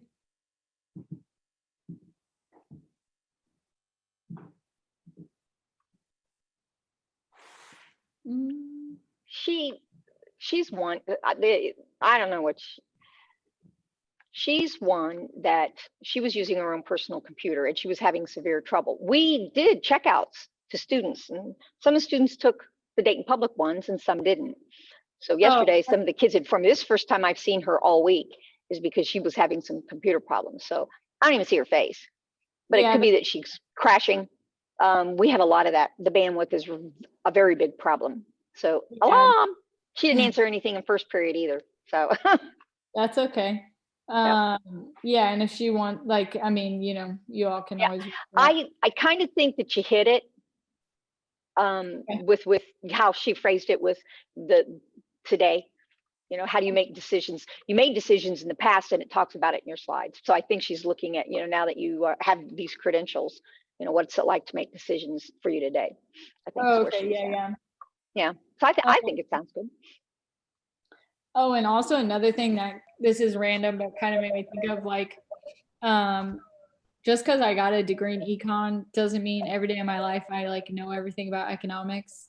So it's you know, it's like when you guys take calculus or something, and then it's like, are you gonna remember that in a year? Maybe not. So like, yeah, like, I don't know, you're always learning, you know, and it's like, don't feel like, oh, I need to be the expert on this, but definitely if you want to learn, like I try, and this kind of goes to the next question. It says, what do you read? I try to look at like CNN Money and like try to read like economic stuff that's happening because it's interesting to me. That's not saying that you like have to read business articles all the time, but I'll tell you, like a lot of the very successful people, they do read a lot. And in high school, I did not read a lot. So I'm trying a lot more to read. Now I like enjoy it, but in high school I was like, I don't want to read. Like I want to be outside. So anyway, that question, what do you read? So I actually like love sappy like love stories and read books like that because it's a nice break to daily work. But some good books that I've read are I read Michelle Obama's, I can't remember the name, but she did like the Netflix show too, but I read that book. It was really good. Really, really good. I read, let me see.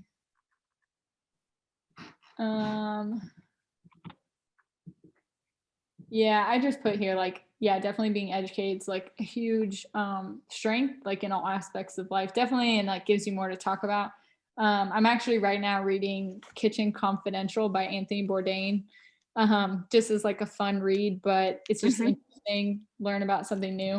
And I'm trying to cook a lot. And then my husband, he's reading In the Garden of Beasts by Eric Larson. I think it's a historical fiction about like Hitler and stuff like that, but it's just very interesting.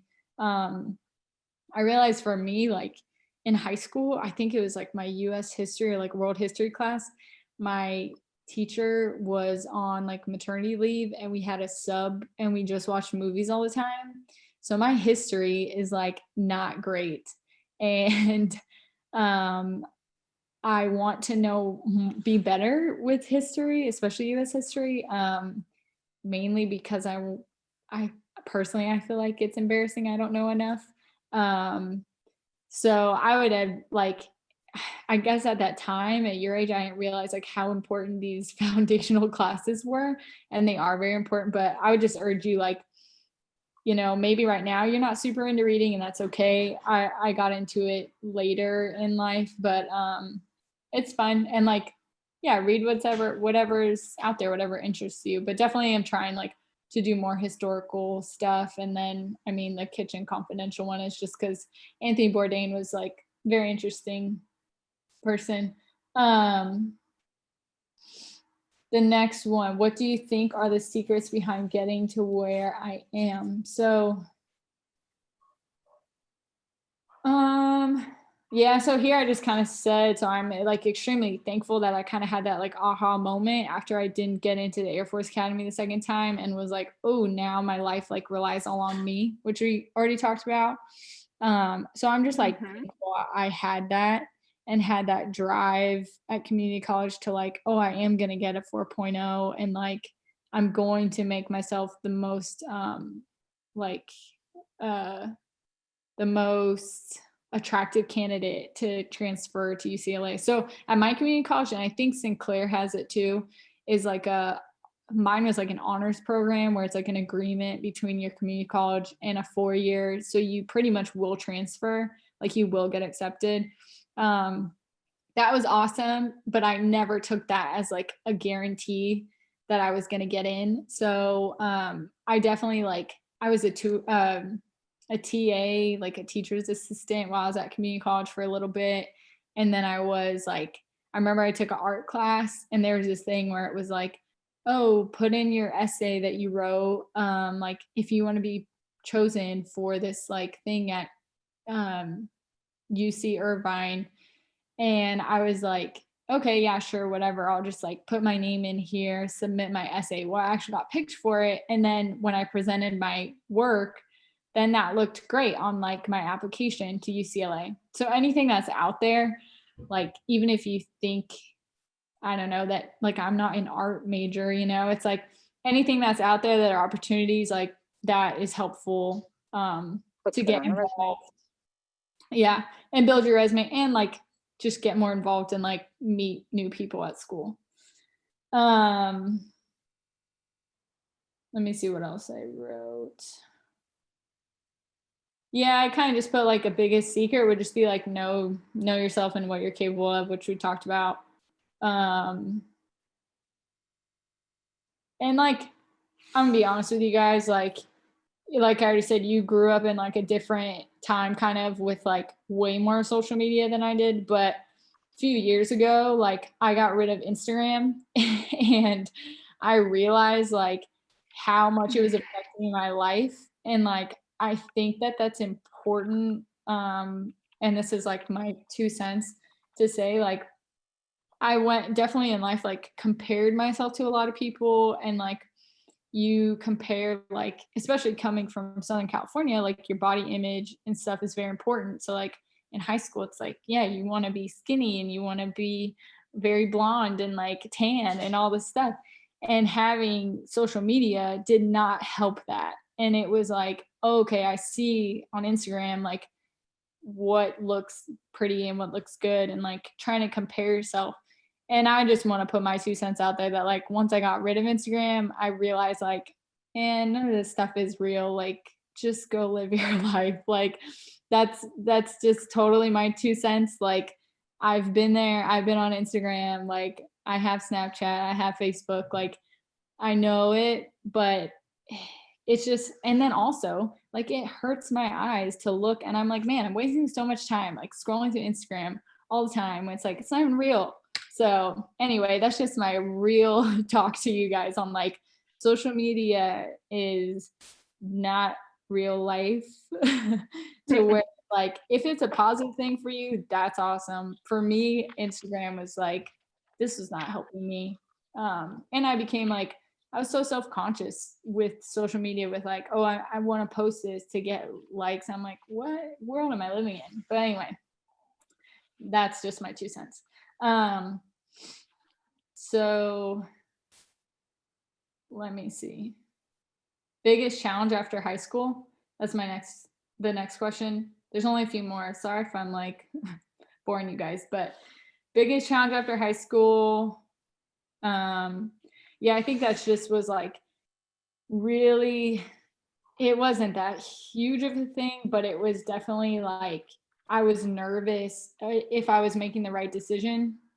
And I was very like, oh man, I wish I had like a crystal ball to know if like being in the Air Force was right. Like I said, I had a boyfriend in high school. We went different ways in our life. Then I had a long boyfriend in college, and we went different paths in our life. And it's not to get super personal with you guys, but it's just relationships are a big factor. And they're, those people are in California. So that for me, yeah, that impacted me a lot by like, oh, I'm going to put LA Air Force Base in my number one. The world worked out the way it did. And the best thing ever happened, I moved to Ohio, and then I actually met my husband. So it's like, relationships, I think, were a big stressor. And then, yeah, knowing if I was making the right decision. But I think it just goes back to like, hey, you got to take a gamble. And if you feel like you want to go pursue something and you can feel it inside, like that's what you're interested in, like go for it. That's kind of, I don't know. Hopefully that answered it. I just feel like after high school, I mean, it was tough. Really, I mean, really a challenge was like, it was exhausting working all the time and going to community college, but it was also the best time ever. And I lived at home. So I was really thankful to like, my brother wasn't there. He was gone. It was just me and my parents. So that's something too, like you guys are older, like, you're definitely not kids, and like being with your parents is probably like you're ready to get out of there. But I'll tell you, like when you leave, you're like, oh man, I wish I didn't like bug my mom so much or like fight with my parents. But it's hard to say because you're older and everyone has their own issues. But yeah, looking back, I'm thankful for community college because I got to be with my parents for a little bit longer and be at home, because it is different when you leave. But yeah, so challenge. And then like you guys will see when you apply to college, like, or transfer or whatever you do, your essays. I don't know what it's like now. It wasn't that long ago, but like my essay, like you don't have any guidance on it. At least I didn't. So I'm like, what do they want to see? What does a UCLA person want to read in my essay? Should I talk about how working at In-N-Out has like made me a leader? Like, you don't know. And for me, like the biggest thing was my community college counselor was awesome. And then also, but like I went into the counseling office and like I found her. They're not going to come be like, do you need a counselor? So I really utilized her and that was awesome. And then they had like events at my community college where I think like UCLA would come and like talk to people. And I just asked a lady like, hey, you know, can we get help on writing an essay? And she's like, oh yeah, I'm actually the person that like reads the essays. So I'm like, whoa, sweet. And then she actually helped me. Like I sent it to her beforehand and she was like, I would change these things. And so I kind of, you know, by going to those things and like getting involved and reaching out, it worked out for me. So yeah, if you want it, like utilize those resources because I had no idea what to write in my essay. Okay. The next one is, how did you find out what degree you want to get? Yeah, so that, like I said, like that's in, I just got lucky like with community college. So that was like, yeah, I really like economics. And it was probably pretty like elementary thoughts of it. Like I was like, oh, I want to learn how money works in the US and like all over the world. Like I want to learn those interactions, and supply and demand was really interesting to me. But I also was like, I want a job where I could get paid good money. So those are things to look at too, like, which is why I was saying like go around on Indeed jobs and look at, you can look at salaries. Like I know right now, I mean, when I was your age, I didn't understand too much about like bills and what a good salary is, but you can kind of see and like, you know, see, and you can see qualifications, like what do you need to do this job? And it's not telling you like, oh, you should go do those things right now, but it gives you an idea of like, oh, people want you to know how to use like Microsoft PowerPoint and Excel. And then when I was at community college, I actually took like a computer class, which you guys probably all have to take now. But for me, which like I said, was not that long ago, it was like an elective. So thank God I took that computer class because I learned how to use Excel, like, okay. So anyway, it's just good like to look at that stuff. But yeah, and this is something like my husband and I talk about a lot because for him, he had no guidance like applying to schools. And he got into the Air Force Academy and he was like, sweet. And he was 18 and moved from California to Colorado Springs. And the Air Force Academy, like sophomore year, you pick your degree. So then he picked mechanical engineering. And that's a tough degree. And he got that. And it's awesome. But now, and then he went to grad school and he got an aeronautical engineering degree. But then when he started working in engineering jobs at Wright Pat, he realized he didn't really like it. And then he realized like, oh, I'm interested in ops research and data analyst jobs. And that's okay. Like it is very hard to go into college and be like, yeah, I'm 100% know what I want to do. I got lucky. I really liked it. But am I an economist? No, but I'm doing a job that's like, at least I got a degree that I liked, you know? So the one story I was going to tell you guys really fast is my friend back in California. She went to school. She got a bio degree and she hated it. Like all 4 years, hated it. And it was super hard to get, super time consuming, and she didn't enjoy it at all. So it's like, why would, you know, and now she, you know, is like living at home, no problem with that. Like if you live at home, who cares when you're older, you know? Not saying that's bad, but she's not happy. Like she doesn't have a career that she wanted. She's, you know, she's not doing anything to do with bio. So really it's like, yeah, when you go and you pick your degree, pick something that you enjoy. Like I liked economics. I'm not an economist, but I liked it a lot and it will help me down the road. For her, she hated bio, but she got a really hard degree and she's not using it. So, and that's my roommate too at UCLA. She did sociology and she's not using it and didn't like it during it. So, and you may say like, oh, why didn't these people change? Well, my friend, she was like, a senior by the time she's like, well, it's too late in the game. It's too late in the game. But if you're a sophomore and you're really hating what you're doing, please change your major. But yeah. Okay, there's 2 more questions. Pros and cons. We kind of went through that of my job. Pros, like I'm always learning about new things. I get to travel, get to meet people, make connections, people from all different backgrounds. The traveling thing is like a lot too on how well you do in your job and like the opportunities you search for. So traveling's not just, I mean, sometimes they're gonna be like, oh, we're gonna send you to Georgia this week for whatever meeting. Obviously pre-COVID. Let me see. Cons. Oh, and another pro is like what you do in my job, like how hard you work and apply yourself and your work ethic is like what will happen on the back end. There's a lot of people that they could be in this job and they'll do nothing, like bare minimum, like, you know, read emails, go to meetings, but kind of coast through because we're on a timeline. Like I'm only here for 3 years and then I know I'm going to move and then I'll be there for like 2 to 4 years. So technically you could coast through, not really like make any dents and like not make any problems, but also not make anything happen.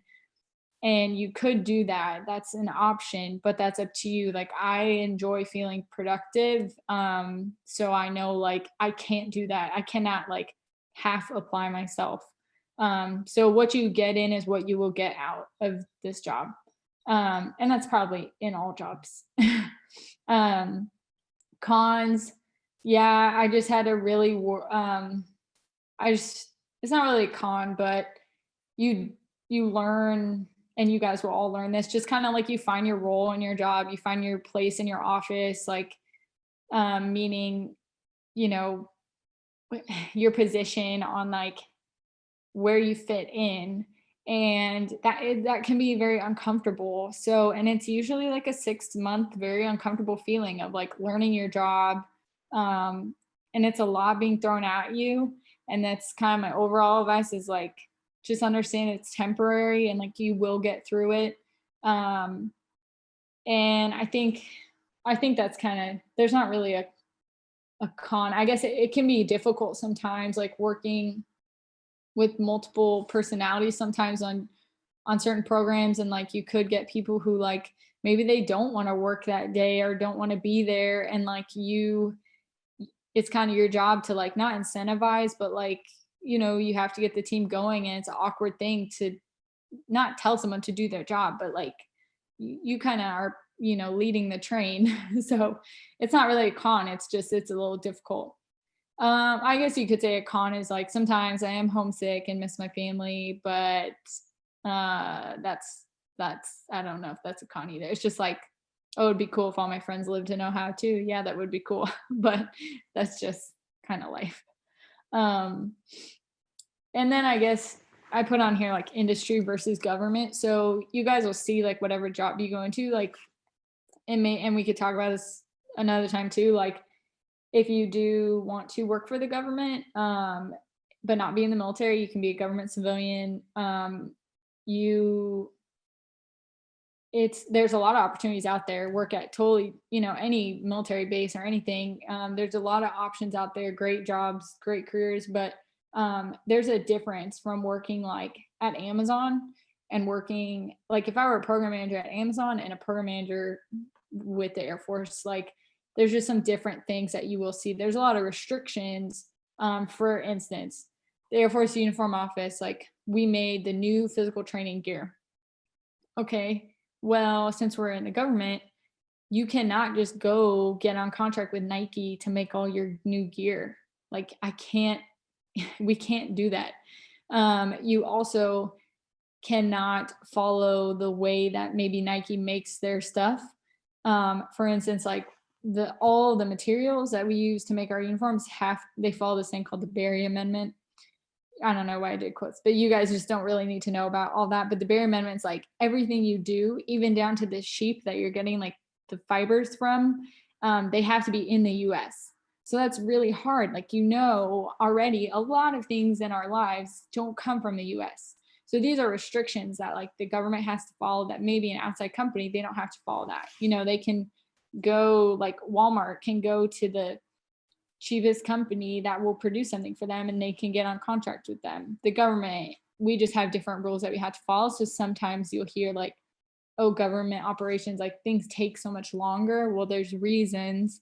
There's also cyber reasons why like our computers, maybe my email is really slow. Well, there's like millions of cyber attacks each day on our stuff. So that could be a con sometimes, like, oh, maybe stuff is like slow, but there's reasons why it is.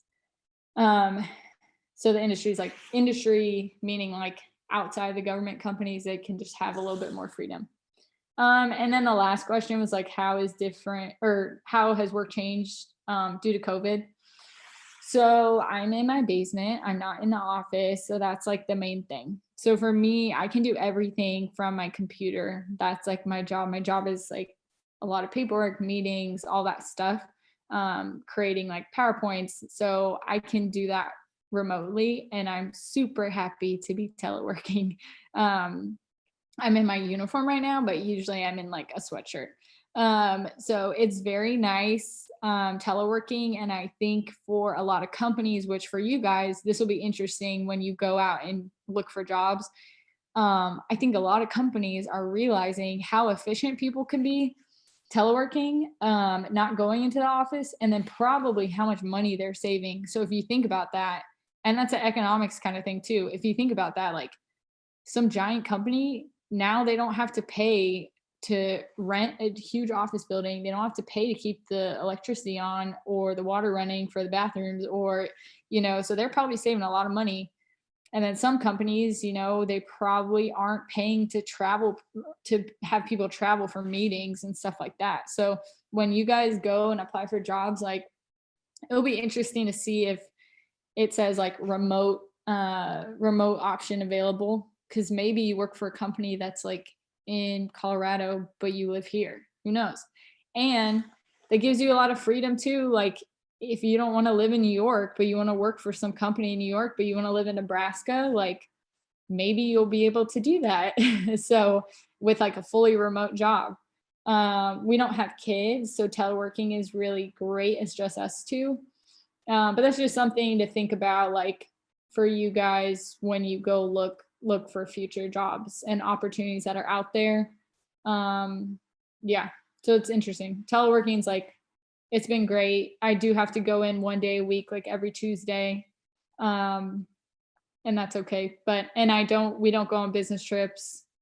Some people are right now that are like necessary, have to go, but don't go on those. And yeah, pretty much. So nothing's really changed. I'm more efficient. I don't have to drive a half hour in the morning and drive a half hour back.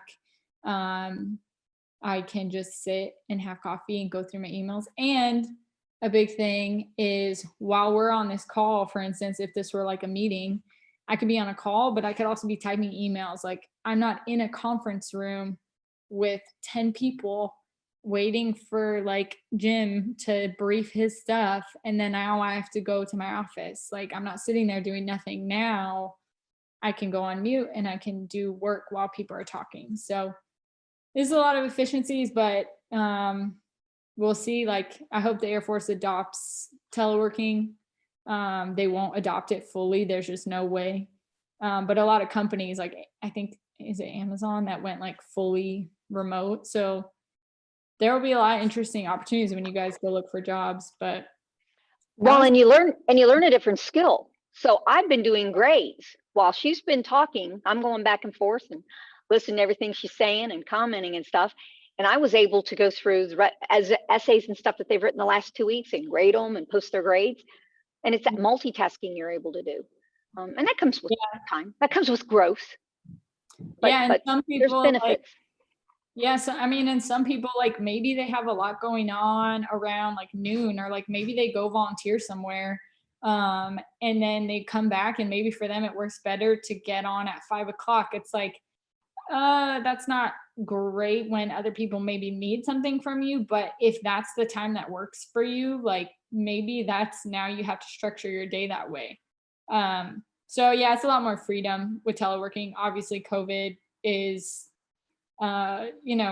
it's not to be taken lightly, but I think it's obviously a very negative, horrible thing, but I think some positives have come out of it and some huge changes, like, especially, I mean, you all know with like dining and all that stuff, there's been a lot of changes. So it'll be interesting to see in the next few years, like what happens, but that was the last question. And it's already 12. So do you guys have anything that you want to talk about or any other questions right now? Was learning business hard? No. So when I was at community college, I took like business administration classes. There's like management classes. I actually never took a marketing class, and I wanted to take a marketing class when I got to Wright State for my MBA, but I didn't get the opportunity to. So no, it wasn't. It was, there's fundamentals and like, interesting stuff that like you have to know about business and stuff like that. But you'll see when you get to take a lot of different classes, like an accounting class versus like an economics class, you'll see the differences. A business degree doesn't mean you're done with math ever. Economics is like, there's calculus and stuff, but I didn't realize like, oh, I actually do love math. It's not crazy hard calculus, but econ is definitely like math heavier, and then of course accounting. But no, it's not difficult. It's just you apply yourself and kind of get it done if you're interested in it.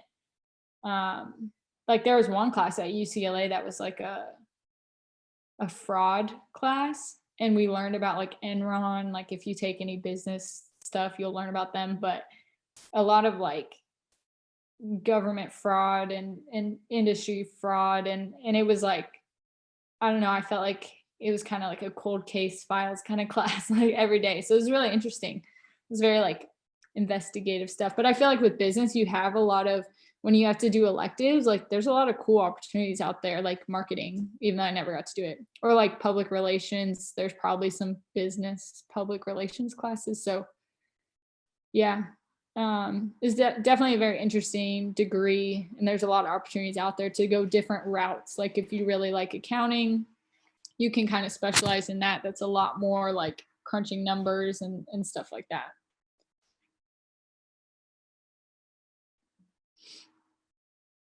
Any other questions? I know it was a ton to take in.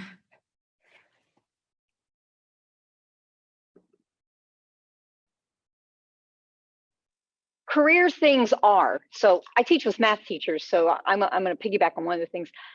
I always tell the kids in here, I said, never use the quadratic equation. 61 years old, worked in business, done all kinds of things, never cared why it crossed the X. Never used it, never thought about it. So there are things that you are going to do, but I always had looked at it. My dad had always said, he came from that older, I'm 60, so you can imagine how old my dad is. It's that sheepskin. It's the tenacity. It's the follow through. It's the integrity that come with a higher education.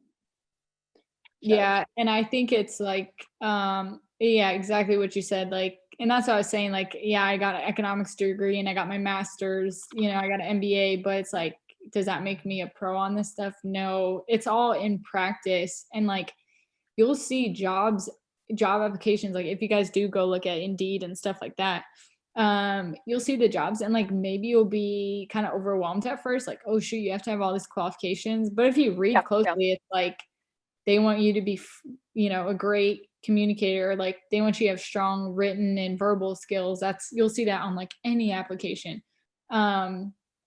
So what they want you to do when you get to that job, like they will teach you, they will train you. If they don't, that's a red flag. But yeah, you're not expected to be some like pro wizard at all this stuff right off the bat. You will go to a job and they will help you get to that point. So yeah, I don't use calculus every day ever.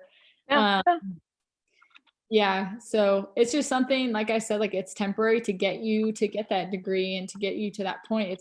It's definitely like you need to learn that stuff, but no, I don't use it every single day and nothing like that. Excuse me, we have another session beginning soon, so unfortunately we'll have to end this one. Okay. Thank you all for participating. Thank you, Thank you. Lieutenant Thompson. It was wonderful. Thank you. And have a great day. Thank Thank you very much. Reach out Bye-bye. if you need anything. Bye. Bye.